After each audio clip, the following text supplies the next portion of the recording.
While Eskom scrambles to deal with the electricity crisis, the South African Wind Energy Association is calling for the immediate release of wind power into the national grid. It says this will not only help provide a solution to the ongoing outages, but will also help cut costs. The organisation also wanting maximum export capacity restrictions lifted, saying this will allow government to buy additional energy at a much cheaper tariff. Well, more on this. It's a huge pleasure to welcome to the show Ntombafuthi Ntuli. She's the CEO of the South African Wind Energy Association. Good to have you with us, and it seems there's a solution with wind energy, but it seems you're facing some challenges. Why is that?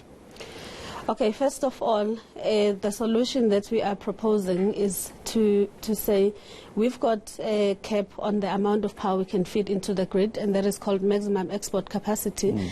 And we are saying if that can be lifted, we've got additional power generated by the existing wind farms that can actually be fed into the grid immediately.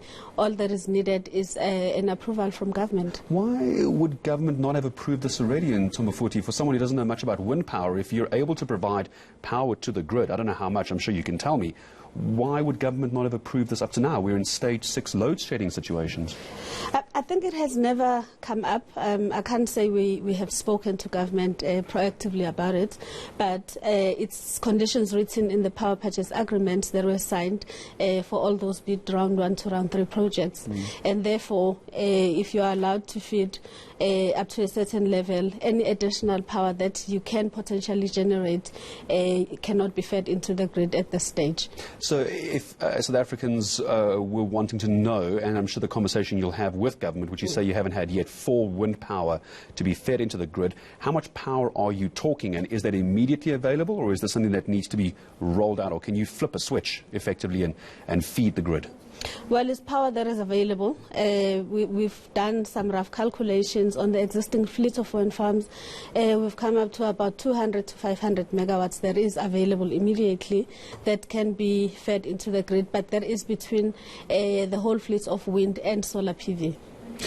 Just how big a market is there for wind-powered energy in South Africa? I'm taking a look at your website, and there's a list of wind farms around the country. How many are there, and is there like a barrier to entry? Because I imagine that this isn't a very cheap endeavor for people to get involved. And how many farms are there? Currently existing, we've got 22 wind farms which are producing roughly 2 gigawatts of wind energy, and currently under construction we've got 1.4 gigawatts which is due to start coming online as soon as February next year. For the infrastructure of this, what kind of infrastructure are we looking at, in what provinces do you generally find these wind farms? The provinces that are stronger in terms of wind resource are mostly Eastern Cape, Western Cape and Northern Cape.